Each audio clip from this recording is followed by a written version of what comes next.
Hello students, this video of class 10th from the NCERT chapter Acids, Bases and Salts is brought to you by Ms. Bhanupriya. Before starting today's video, I would like to tell you all about the last classes, what all things we have discussed there. So in the last class we have discussed about acids, bases, and also we have discussed about acid base indicators, and we have studied about the what all things are common in acids and bases.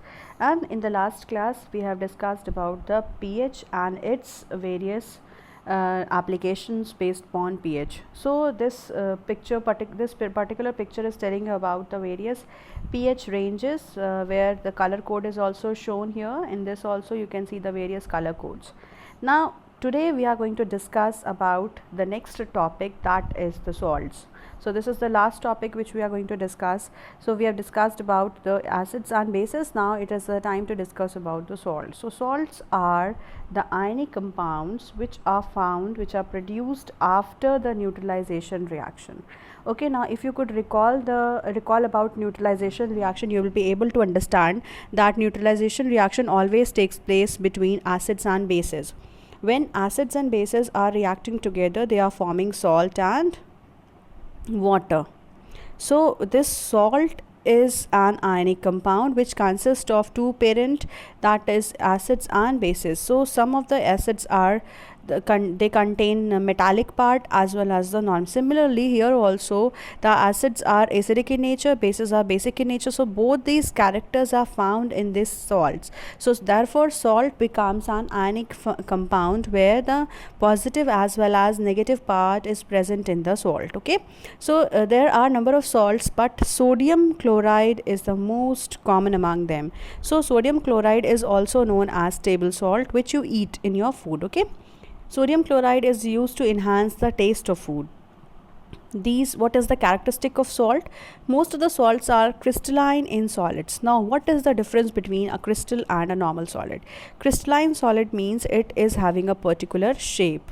Okay, as you could see, if you could take out one granule of salt from the bottle of your salt or wherever it is kept in your home, you could see and observe under a magnifying glass, you will see that it is having a particular shape.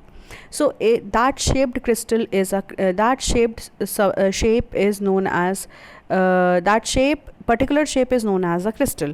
So we can have the crystals of various salt. So every salt is a crystalline in nature.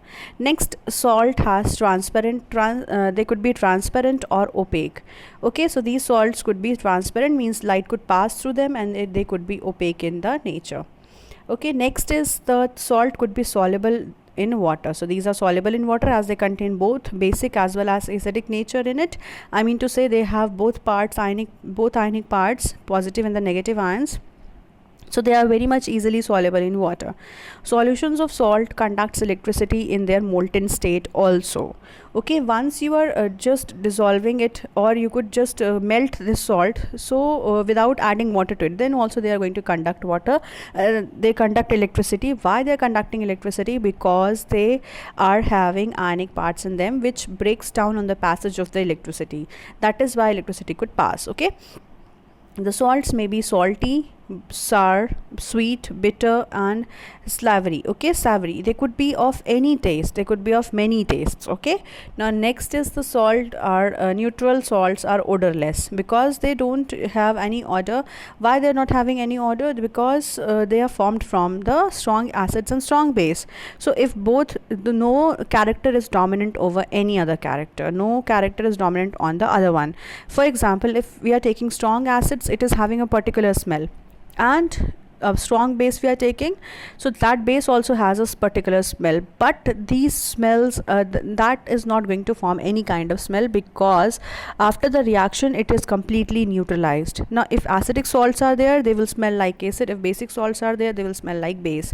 So it depends upon the whichever component of the salt is dominant over the another one. So here in neutral salts it is odorless because they don't have any dominant characteristics in them, because both of them were dominant. Now salts could be colorless or colored. Most of the salts are white in color, but some of them are colored. Okay, They could be colorless or colored. So these were the characteristics of salt. You could read it and understand it once again. So next is about the different types of salt. See, I could show you the various pictures of the various salts. So here the pictures are showing you various salts. The first one is ammonium chloride, and overall you could see that all the salts are white in color except this copper sulfate, which is blue in color. So this sodium ammonium chloride, sodium carbonate, calcium sulfate, sodium nitrate, then this is potassium sulfate, and this is the magnesium sulfate. You could see that if you could see these pictures, you could see that the salts have a particular shape in it. Okay, they are either some of them are very much fine in their texture, but still they have a particular shape. They are crystalline in the solid form. Okay. Now next we will study about the family of salt. Salts have a common acidic basic radicals, and they are said to belong to the same family. Means they have ionic parts, I told you, that is positive and the negative ions. So on the basis of these characteristics only, salt could form a family. Means they have common ions in it. So on the basis of these radicals, acidic, whether it is an acidic radical or it is a basic radical, it forms a family. On the basis of that acidic or basic radicals, the families are of 3 types. They could be sodium chloride and calcium chloride belongs to chloride family. Means first family is chloride family, second is calcium family, next is zinc family. There could be many other families, but we are discussing only these 3. So the chloride family will have sodium chloride salts, they will have calcium chloride salts. Okay, next calcium chloride and calcium sulfate, they may form a calcium family because their initial starting is with the calcium word. Okay, so this calcium chloride and calcium sulfate forms calcium family. Zinc chloride and zinc sulfate forms a zinc family. Similarly, sulfate family is also there. Whichever salts is present or whichever is dominant, it becomes the same family. Here the calcium in between sodium and calcium, the chloride, this negative ions were there, so these forms a calcium, these forms a chloride family. But similarly in this sulfite, calcium and chloride and calcium sulfate, they form calcium family. Okay, it is based upon acidic and basic ions. Now next is on the basis of these families, salt could be neutral salt, acidic salt or basic salts. So how is this neutral salt, acidic salt and basic salts formed? So for one by one we are going to discuss about these topics. So first we'll discuss about the neutral salts. So what are neutral salts? Salt produced because of the reaction between strong acid and strong base. Okay, so please remember that each and every salt, whether it is neutral, acidic or basic, these are formed after the neutralization reaction. Okay, these are formed after neutralization reaction. Now after neutralization reaction is always between an acid and a base. So here it depends upon what kind of acid and what kind of base we are taking for neutralization reaction. Here in neutral salts we will take both strong acid and strong base. So they give the pH of 7. Means whenever the salt is formed, it is of pH 7 because it is neutral in nature. Now pH 7 means it is neutral in nature. Okay, because the pH value of 7 was of the neutral substance. So these salts which will be formed after the reaction of strong acid and strong base will be neutral in nature. For example, sodium chloride, which we are eating as table salt, is one of the neutral salt. Sodium sulfate, potassium chloride, all these are the neutral salts. So among these pictures, sodium chloride and sodium sulfate. So I have the picture of potassium, this sodium sulfate is there, this one is the picture of sodium sulfate, you could see, which is known as this is the neutral salt. Okay, now next is sodium, I think potassium chloride also I have in this picture.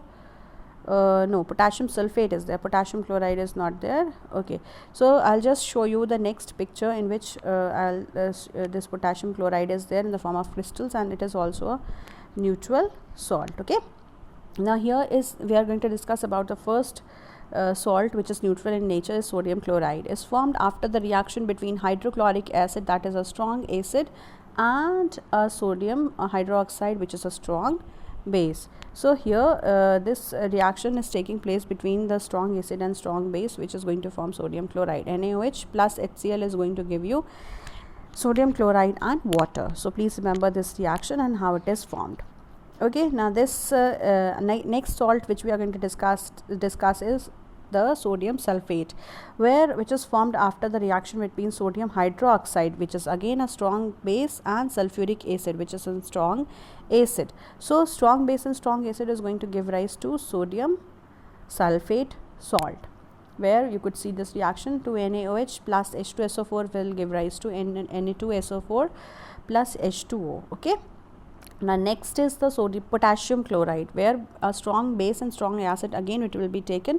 For potassium chloride, we will take potassium hydroxide as strong base, and strong acid we are going to take as HCl, that is hydrochloric acid, which is going to form potassium chloride, and this is again a neutral salt. As you could see here in this picture, it looks like the same. Now next we will discuss about the acidic salts. So neutral salts we have discussed. An acidic salt, what according to you will be formed? How it will be formed? Salts which are acidic in nature. It means the part of acid was stronger than the base. So we'll take strong acid and weak base. So that becomes an acidic salt. So if we are going to take salts which are formed after the reaction of strong acids and weak base are called acidic salt. So the pH of acidic salt will be what? It will be lower or higher than 7? It will be lower than 7, because in the pH values lower than 7 means it is acidic in nature. So the pH of the salt of weak base and a strong acid will be below 7. For example, ammonium sulfate is the salt, and ammonium chloride is again a salt which is acidic in nature. So here you could see ammonium sulfate. This is ammonium sulfate, which is acidic salt. Okay, so this is an acidic salt. Here we can see that ammonium chloride is formed after the reaction between hydrochloric acid, again a strong acid, and a weak base. So which one is stronger? Acidic is stronger, acid is stronger. It means the salt will be formed as acidic salt, because this stronger characteristic is going to be dominant over the weak one. So here the ammonium hydroxide, that is NH4OH, is going to be reacting with hydrochloric acid, and it is going to form ammonium chloride. Okay, next water will be released. Salt and water will always be formed after the neutralization, and these all are the examples of neutralization reaction, where no matter whatever kind of salt it is going to produce, whether it is acidic, basic or neutral salt. Ammonium sulfate is formed after the reaction between a weak base, that is ammonium hydroxide, and sulfuric acid, which is a strong acid. Now here the reaction is written, and you could see the picture of this ammonium sulfate right here below. So where the reaction is ammonium hydroxide is there, NH4OH, which is going to react with a strong acid H2SO4 to form ammonium sulfate, NH4 twice SO4. So this is the formula for ammonium sulfate, and water will again be released as it is a neutralization reaction. Okay, now basic salts are those which are formed with the weak acid and strong base. Now what kind of salt we have to make? We have to make basic salt. It means we have to take strong base, so that basic characteristic is present inside a salt. So then only the salt will be known as a basic salt. Okay, now here in this reaction some examples of sodium carbonate and sodium acetate is there. Sodium carbonate is again there in the picture. Sodium carbonate is this one. This is a basic salt which is formed after the reaction between the strong base and a weak acid. So here it is formed. How it is formed, let us see. Sodium acetate, this picture is of sodium acetate, where sodium now how is the sodium carbonate formed? Sodium carbonate is formed after the reaction between sodium hydroxide, a strong base, and a carbonic acid, which is weak acid. Okay, so this is how the reaction takes place, and the reaction is written below, that is H2CO3 plus NaOH is going to give rise to sodium carbonate, which is a basic salt. Okay, so please remember that what kind of salt is formed and how it is being formed. So this is the picture for sodium acetate, which is again a basic salt. Okay, Next, now what is the cause of formation of acidic, basic and neutral salt? This I have told you very clearly. This is just a revision for it, whatever you have studied.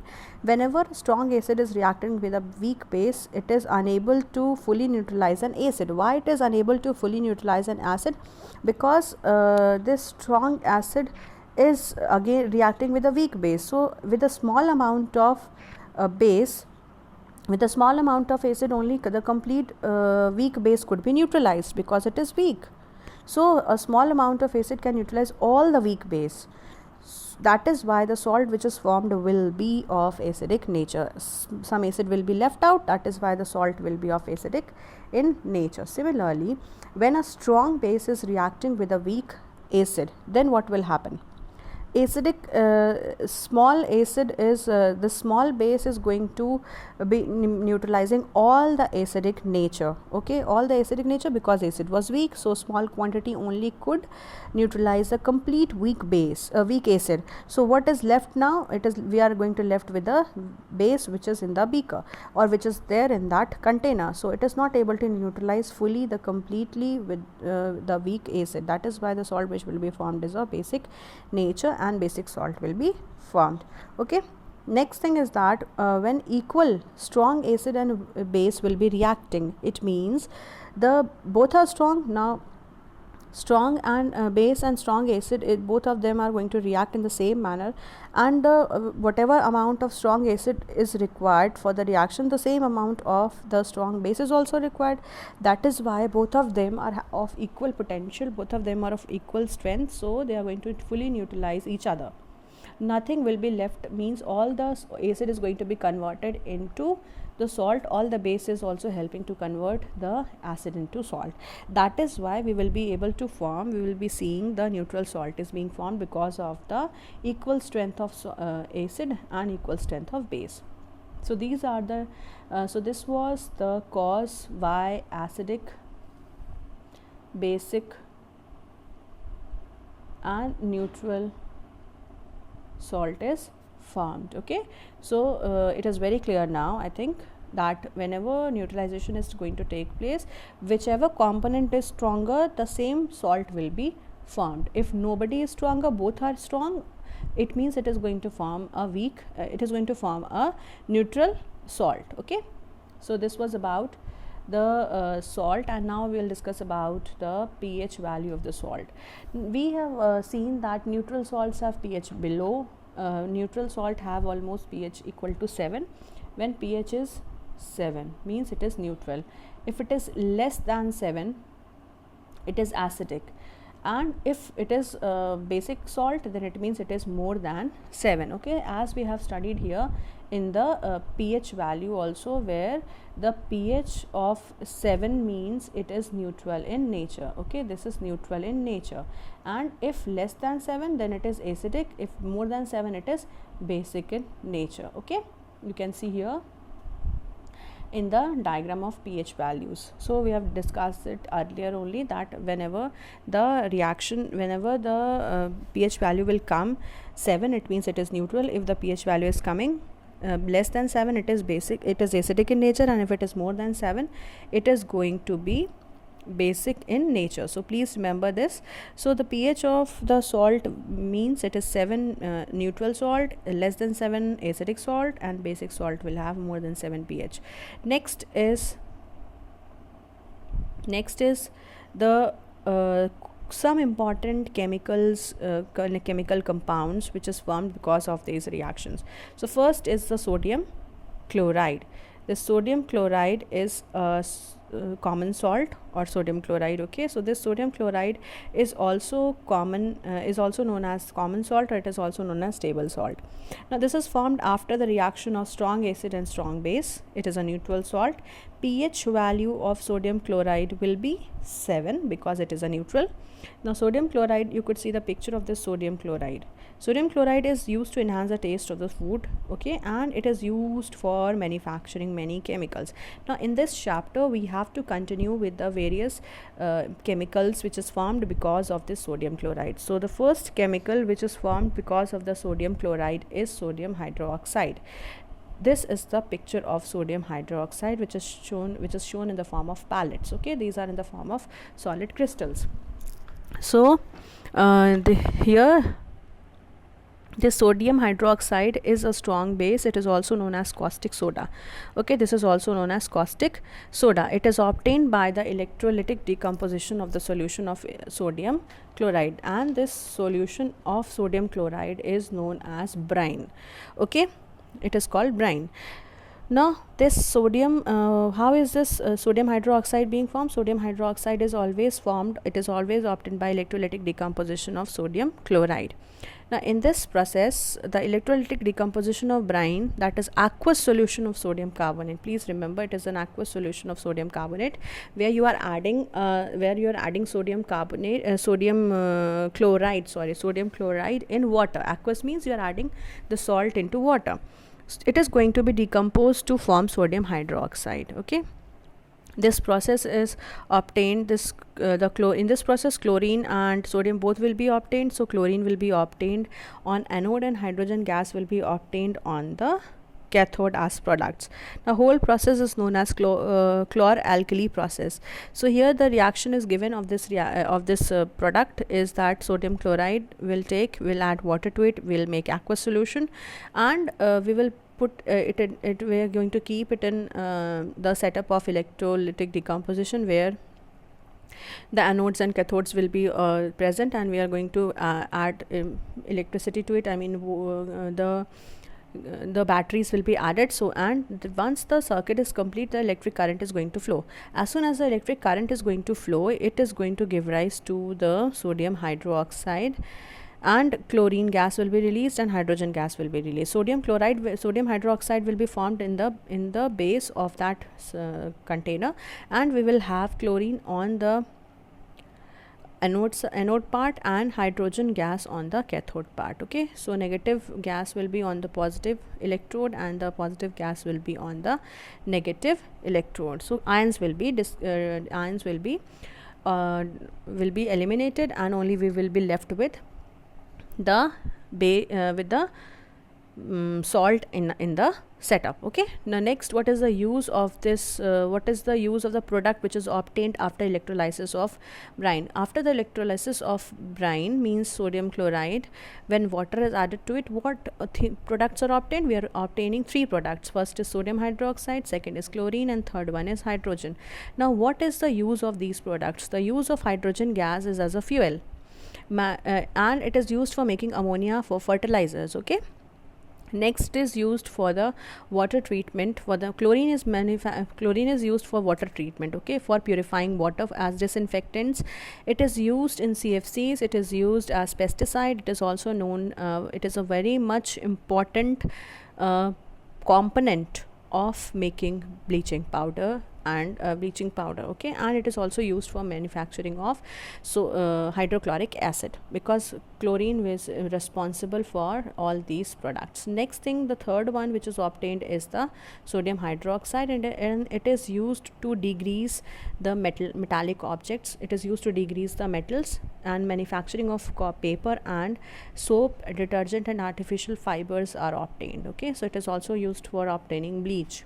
So these are the various uses of the products which are obtained after the electrolysis of brine in the production of this sodium hydroxide. So the first product which we have discussed about the compound of sodium chloride is the sodium hydroxide. Next compound which we are going to discuss is the bleaching powder. So bleaching powder is also known as chloride of lime. So this is the picture of bleaching powder.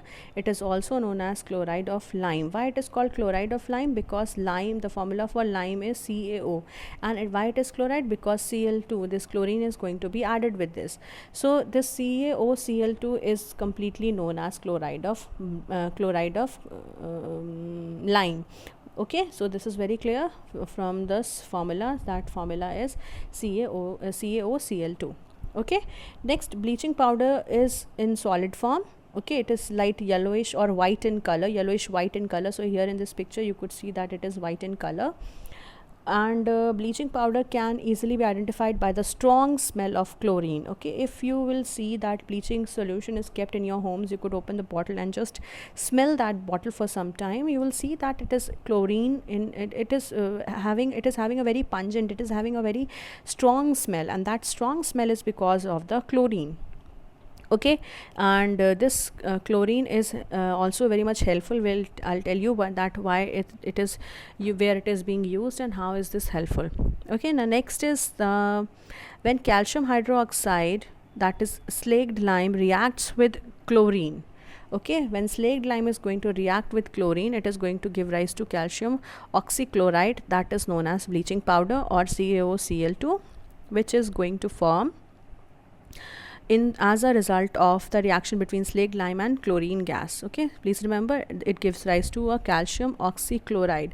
So the formula for calcium oxychloride is CaOCl2. This is known as bleaching powder.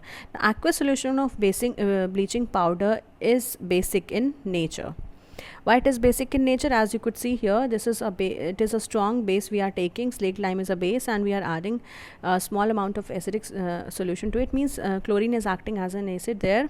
That is why the basic powder of bleaching powder is being obtained. The aqueous solution of bleaching powder is basic in nature. The term bleach means removal of color.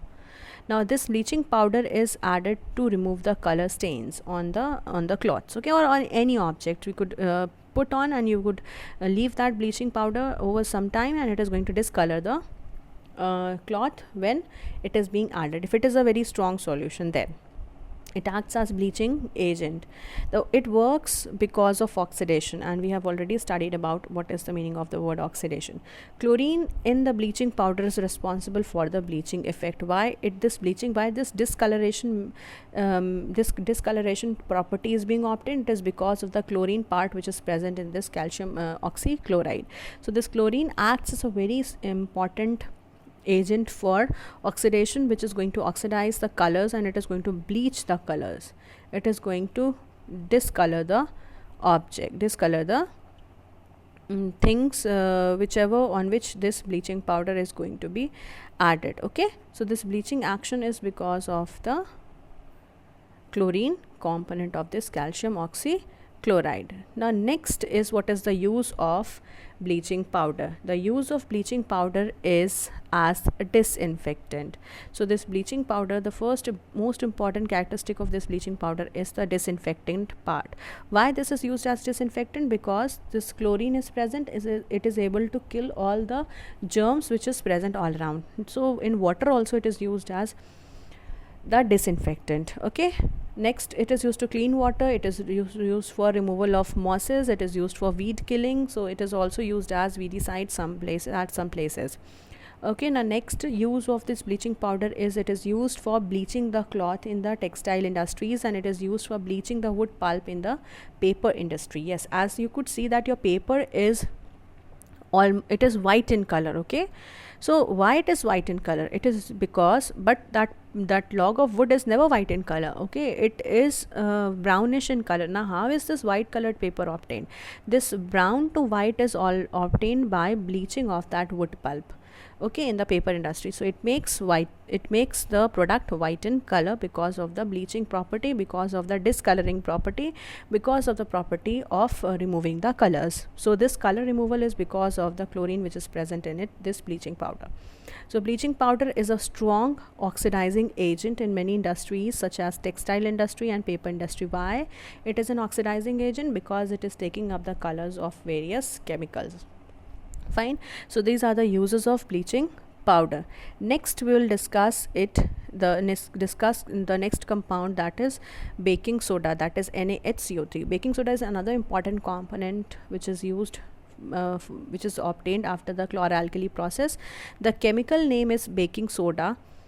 The chemical name of baking soda is sodium hydrogen carbonate, NaHCO3. Okay, so this is the again an important part of it is again an important component of baking this sodium chloride, because this baking soda is obtained after the chloralkali process. Okay, so this is the chemical formula for this baking soda is NaHCO3, and this is used for obtaining the bread. This is obtained for cooking soda. It is also obtained, it is also used to obtain bicarbonates of soda. Okay, or it is also known as sodium bicarb or bicarb of soda, or simply bicarb. So these are the other names of baking soda. Okay, it is a very important it is a very important component of your kitchen rack. Why? Because it is used as baking for various products which is made after the baking. Okay, now this is also, that is why it has different names. It is bread soda, it is cooking soda, it is bicarbonate of soda, it is sodium bicarb or bicarb of soda, or simply bicarb it is known as. So these are the other names of baking soda. Please remember all these names as the sodium bicarbonate, sodium hydrogen carbonate is also a very important chemical which is obtained after the process of this chloralkali. Now the half of the chloralkali process we have just known. This preparation method is of baking soda is obtained by the reaction of brine with carbon dioxide and ammonia. So when we were obtaining sodium hydroxide, only this water and NaCl was used. Okay, now here what two more components will be added, this carbon dioxide and ammonia. Okay, I just go back to the slide where we read about the sodium hydroxide. See here, this NaCl was being reacting with the water to form sodium hydroxide. But here in this process of this sodium bicarbonate, it is because of the process of the. So now here two more components are added, NaCl plus water plus carbon dioxide plus ammonia. It is going to give rise to NH4Cl, ammonium chloride, and the sodium hydrogen carbonate or sodium bicarbonate simply. So in this process, calcium carbonate is used as a source of carbon dioxide. As the resultant calcium oxide is used to recover ammonia to form ammonium chloride. Okay, now this ammonium chloride is also a useful product. So here you could see the picture of this baking soda. Then next, what is the property of sodium bicarbonate? The property of sodium bicarbonate is it is white crystal. It appears as fine powder. The sodium hydrogen carbonate is amphoteric in nature, and the sodium hydrogen carbonate is strongly soluble in water. It is less soluble in water. Next is that and the thermal decomposition of sodium hydrogen carbonate, it is also helpful in thermal decomposition of sodium hydrogen carbonate baking soda. Okay, so this baking soda is obtained after the thermal decomposition. When baking soda is heated, it decomposes into sodium carbonate, so it is also helpful in obtaining the sodium carbonate as it is written here. Okay, Na2NaHCO3, when we are heating, simply we are heating it, it is going to form Na2CO3, and carbon dioxide and water will be released. Now next is the sodium carbonate is formed after the thermal decomposition of sodium hydrogen carbonate into sodium oxide. Okay, this one Na2CO3 will be obtained. This reaction is also known as dehydration reaction. This is another picture of baking soda. Now next, what is the use of baking soda? The use of baking soda is used for making baking powder. We'll just discuss this baking powder after this slide. Next is which is used for cooking food. Baking soda is also used as an antacid, so you can find it in ENO also. It is a major component, that is baking soda. Baking soda is used for making toothpaste also. It is used to remove the plaques which is present inside your teeth, in between your teeth, which is making your teeth white. Now baking soda is also used for cleaning the silver ornaments. It is also sodium hydrogen carbonate gives carbon dioxide and sodium oxide, which is strongly heated, and it is also used in soda acid fire extinguisher.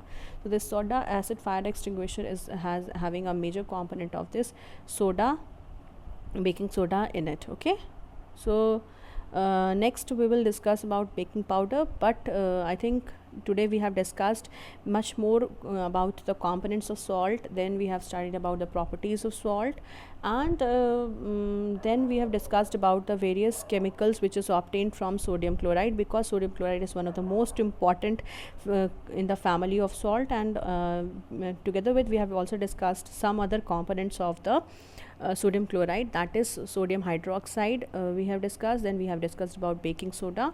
Okay, now next we will discuss about the baking powder in the next class. Now that's all for today. I'll meet you all in the next video.